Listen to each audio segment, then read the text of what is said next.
Olá, boa tarde, tudo bem? Meu nome é Liliane de Lucenaíto, eu sou pesquisadora, atualmente coordeno o curso de jornalismo no Unisagrado e em Bauru, e sou jornalista também por formação, mestre em comunicação midiática e doutora em comunicação pela Unesp.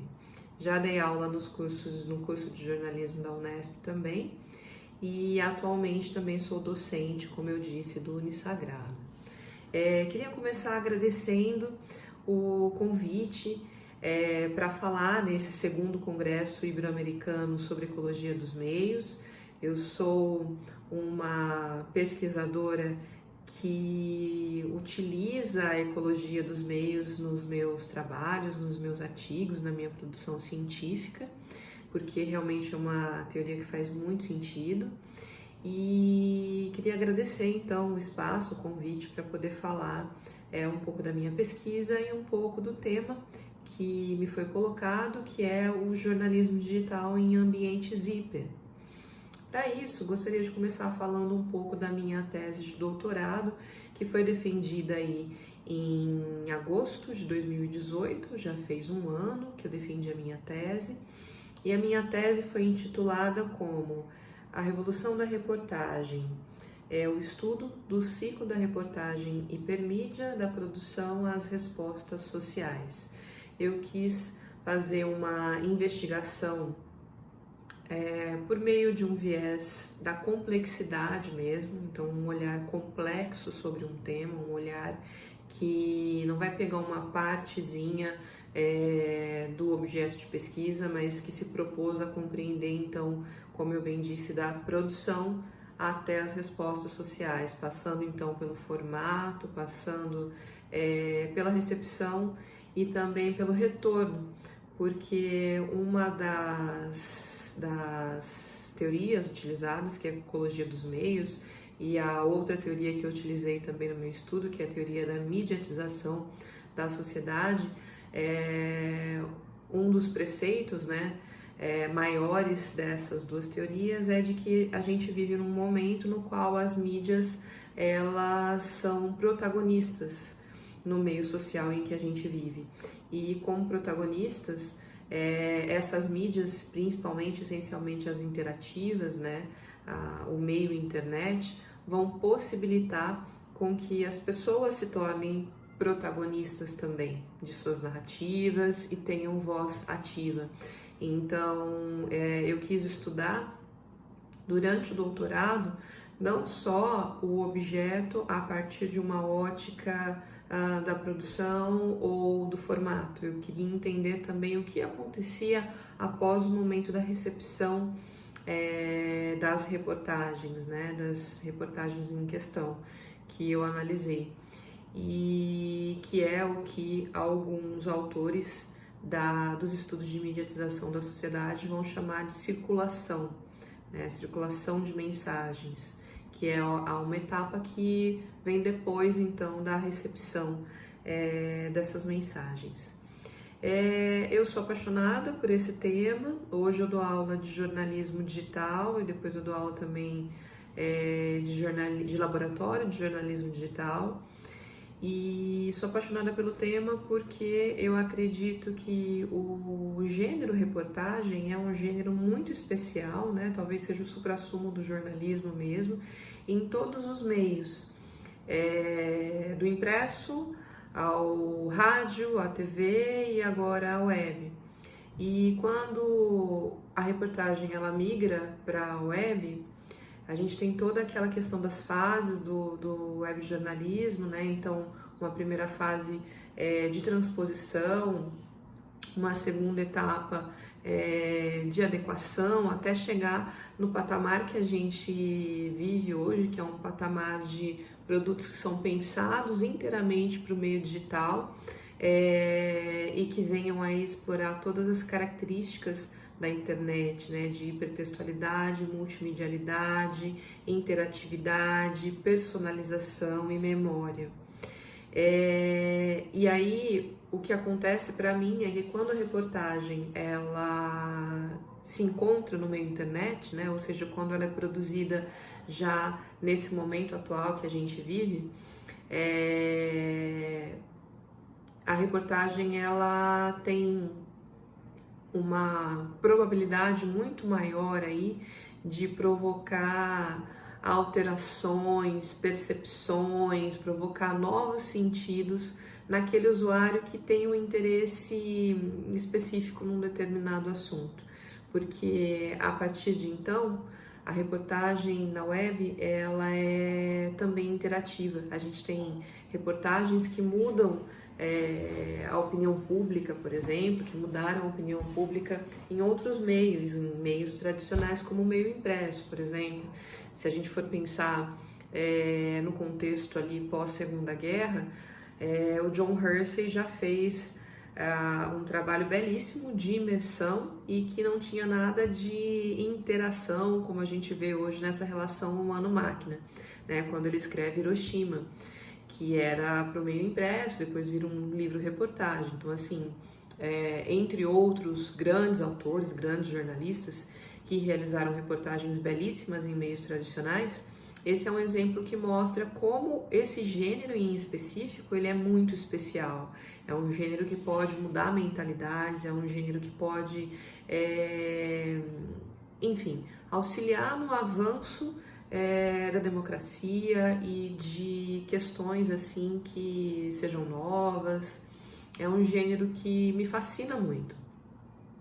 E para mim o diferencial da reportagem hipermídia é que a reportagem hipermídia ela tem esse potencial totalmente elevado, porque você pode, né, por meio da hipermídia, testar formatos novos, encantadores, instigantes e fazer com que o público passe por uma espécie de nova experiência mesmo em relação com o tema em questão, né? Então aquela experiência do audiovisual, que é uma experiência muito marcante, muito impactante, porque o audiovisual é um tipo de linguagem muito natural, a gente tem isso também dentro da reportagem hipermídia.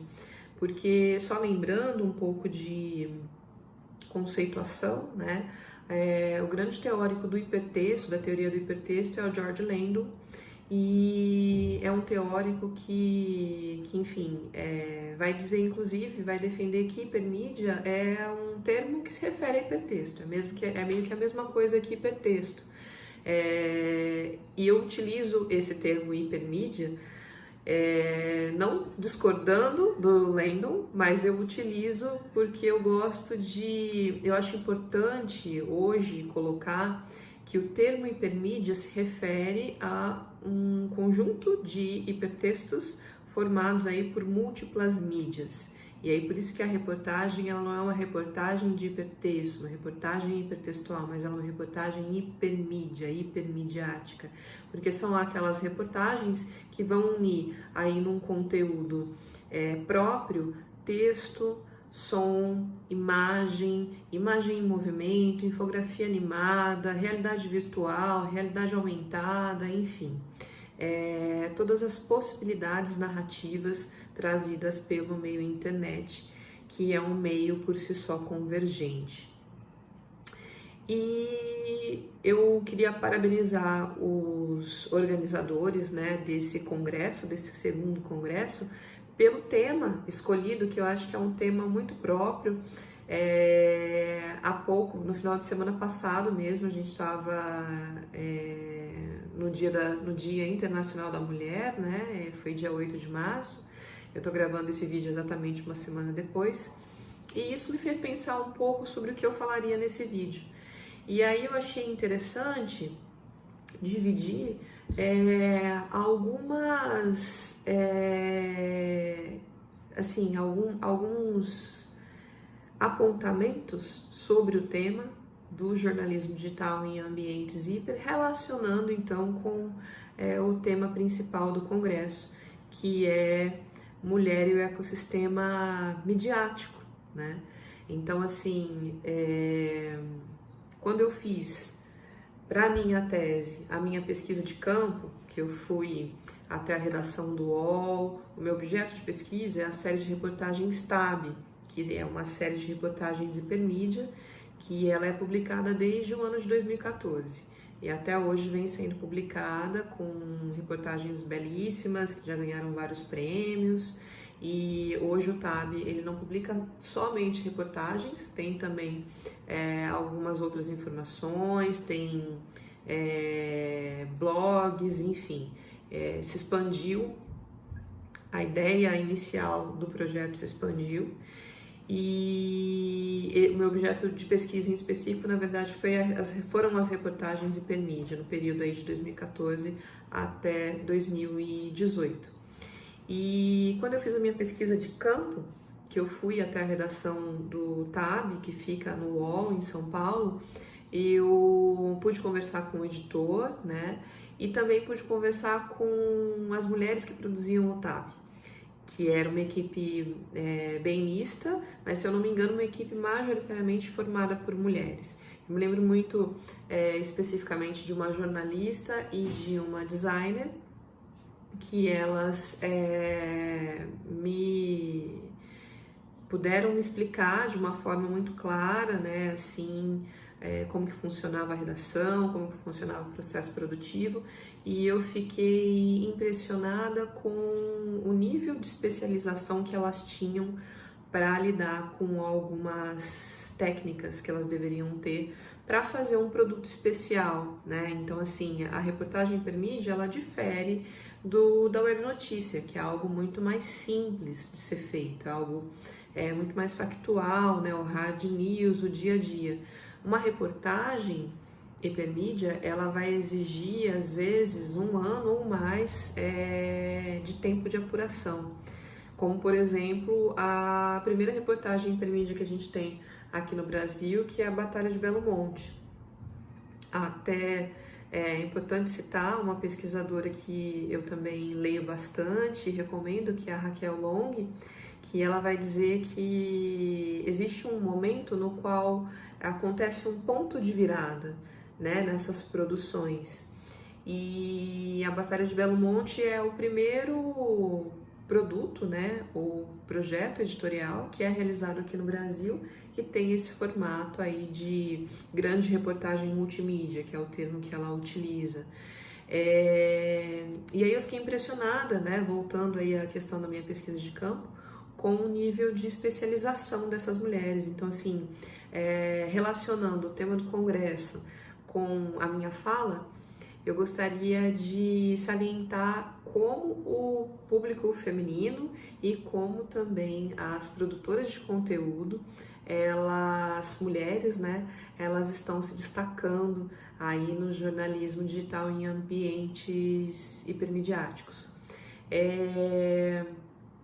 Um exemplo muito interessante é a série de reportagens que se chama, um projeto muito bonito, que se chama Elas por Elas, que foi realizado em 2019 pelo portal metrópolis.com. Esse projeto, ele envolveu 46 mulheres investigando e apurando todos os casos de feminicídio que ocorreram naquele ano em Brasília. Então, essas 46 mulheres, entre elas jornalistas, ilustradoras, designers, programadoras, essas mulheres, elas estão envolvidas nesse projeto que traz a história de vida de 33 mulheres que foram assassinadas naquele ano de 2019, simplesmente pelo fato de serem mulheres. É um projeto belíssimo, encantador, que mostra exatamente o que é o bom jornalismo digital, o jornalismo digital totalmente adaptado ao meio, né, ao meio internet, ou seja, explora todas as possibilidades narrativas.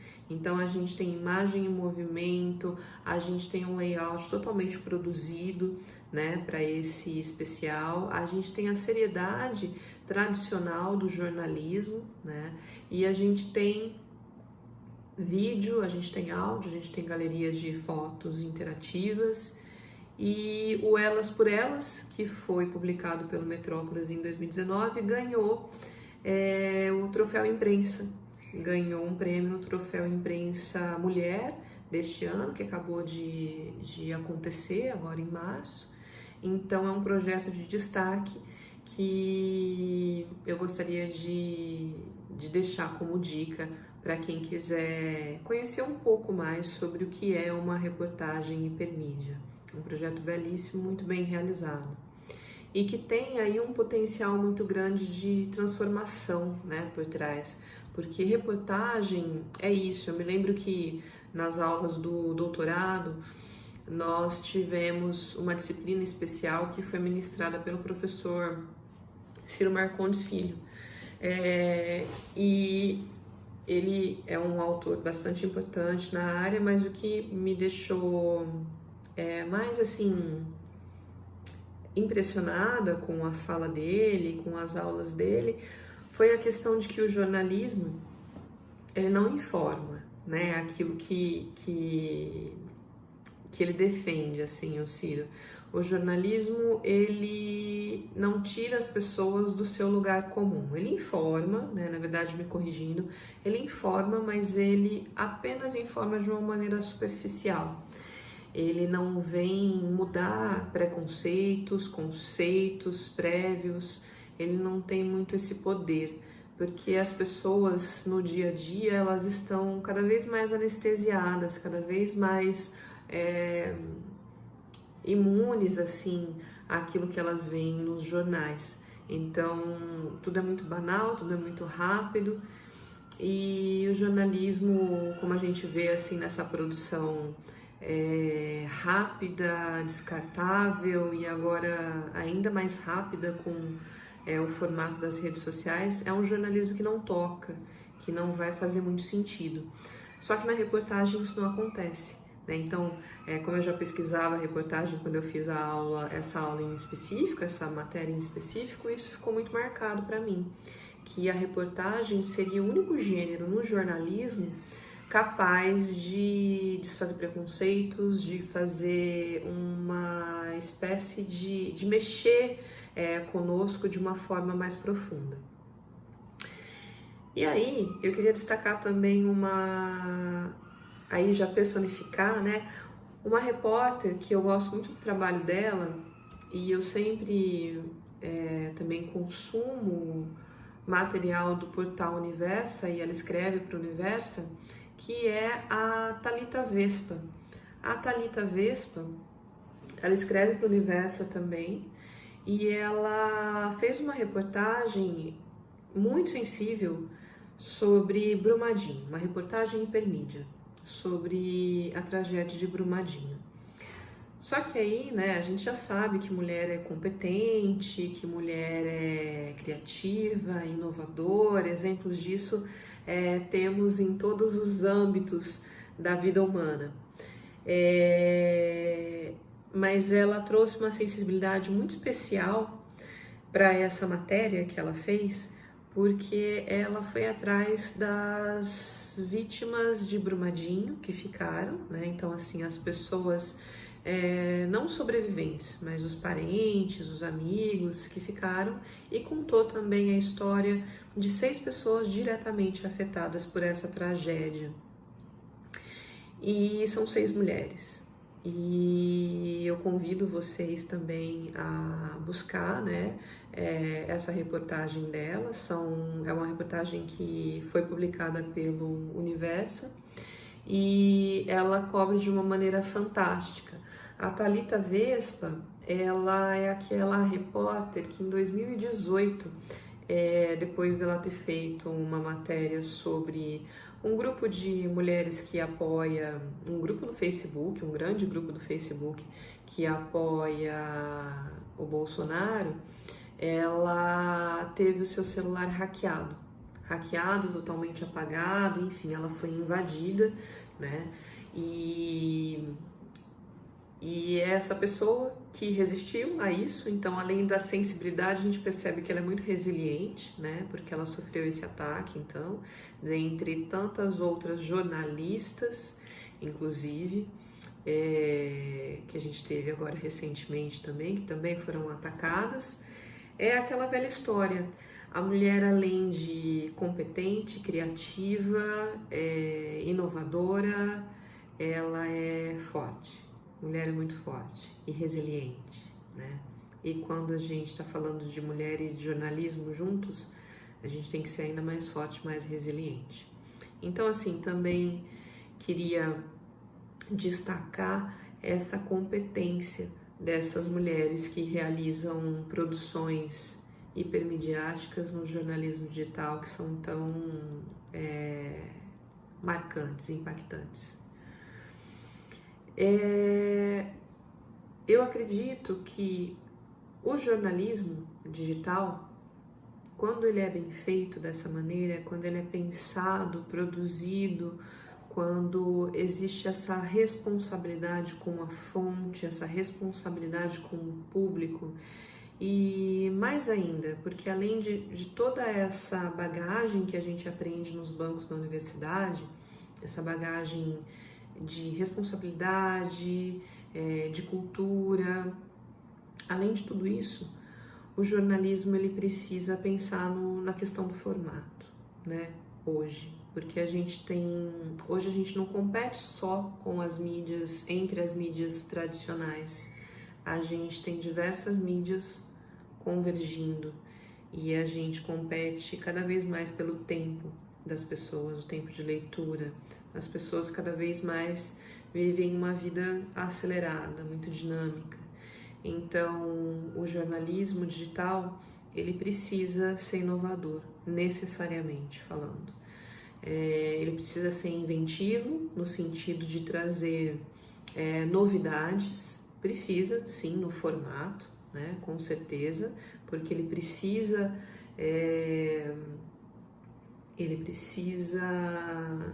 conseguir seguir o avanço tecnológico. Então, se hoje as pessoas se comunicam via celular, não faz sentido você pensar em produções que só vão bem no desktop. Elas têm que ir muito bem também, de uma forma responsiva, no celular, via de regra, né?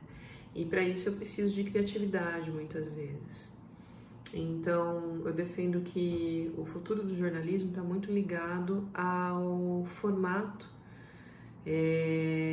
porque ele está muito ligado aos valores jornalísticos tradicionais, deontológicos, mas muito ligado também ao formato. E aí a gente tem hoje um meio que é essencialmente interativo e no qual é possível criar, né, teoricamente criar sem grandes barreiras ou limitações. E aí é um desafio para as empresas jornalísticas e também para os profissionais, com certeza. Mas é por meio dessas inovações, certamente, que o jornalismo também vai ter o poder de transformar realidades cada vez mais e transformar a mentalidade das pessoas. Então, num momento de desinformação, de informação falsa, né? Porque não é fake news, não é news porque é fake, news não é fake.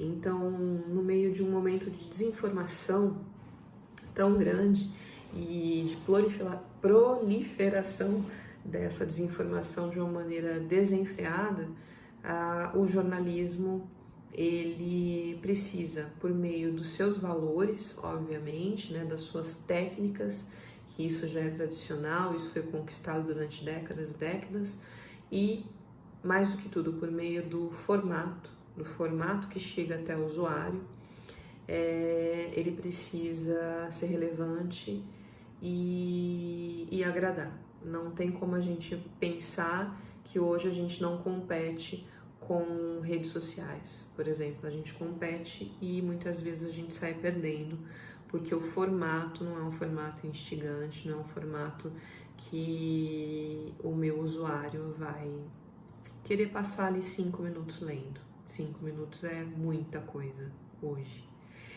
E é claro que assim, a gente vive num momento no qual o jornalismo, por conta dessa necessidade de se adequar a novos formatos e trazer inovações, ele vai ter um limiar ali muito tênue em relação, por exemplo, a outros gêneros ou outros tipos de informação, né? Como, por exemplo, a questão do infotenimento, que é cada vez mais presente e mais marcante. Para além do infotenimento, para além do conteúdo jornalístico, a gente também tem, obviamente, outros conteúdos que são muito relevantes, são informativos, podem ser produzidos por jornalistas, mas também, às vezes, são conteúdos mais de outras searas do que do jornalismo em si. Como, por exemplo, a questão dos games, né? Hoje, a gente tem muitos aplicativos de jogos, e só voltando ao tema do Congresso, um exemplo muito interessante é que no dia 8 de março, não sei quem pôde acessar ou por acaso acessou a página da Apple Store, né? Eles fizeram um especial sobre o Dia Internacional da Mulher e falaram de alguns coletivos e algumas empresas que fazem games pensando no público feminino, porque existe uma diferença muito grande entre aquilo que o público feminino quer consumir em relação a games e o público masculino. E aí um dos exemplos que eu achei assim importantíssimos e que provam que a boa informação obviamente não está só no jornalismo, mas ela pode encontrar outras formas de tocar as pessoas, tocar num sentido mais profundo de conscientização, é a narrativa de jogos. Então, um dos casos que eu vi lá, que estavam sendo indicados, era um game chamado A Normal Lost Phone, que é feito por um coletivo estrangeiro, formado por mulheres cis e transgênero, e nesse game, né, nesse aplicativo em si, é tratada exatamente essa temática da identidade de gênero. Então é um game investigativo. Então assim, as maneiras de você instigar o seu usuário a consumir a sua informação, elas são muito variadas hoje. Ainda bem que existe variedade, diversidade na apresentação da informação. E um game como esse, nesse caso é totalmente um game, mas eu posso utilizar uma narrativa em formato de game dentro de uma reportagem hipermídia, por exemplo, ou dentro de um grande projeto jornalístico, no qual a pessoa ali jogando o game, ela pode entender mais sobre um processo, entender mais sobre uma temática, e aí o jornalista está fazendo aquilo que é o papel social dele, que é, como já diria o grande mestre Ricardo Couto, não apenas informar, mas informar para transformar também. E para finalizar, uma coisa que eu sempre gosto de dizer para os meus alunos é que o futuro do jornalismo já chegou, com certeza, né? Mas o futuro do jornalismo e o presente do jornalismo passam necessariamente pelo meio internet, passa necessariamente pelo digital, é necessariamente convergente, é necessariamente hipermediático. Então fiquemos atentos a isso, né? E que isso seja realmente um novo horizonte aí para o jornalismo enquanto instituição dentro das sociedades democráticas, enquanto profissão, enquanto escolha de vida de muitos profissionais e também enquanto tema de estudos acadêmicos. É isso, gostaria de finalizar então agradecendo o espaço, a oportunidade de falar um pouco sobre jornalismo digital e integrar isso ao tema do Congresso, que é Mulher e Ecossistema Midiático, e dizer que eu fico à disposição se alguém quiser entrar em contato. O meu e-mail pessoal é lilianedelucena@gmail.com. É isso, um abraço e até mais.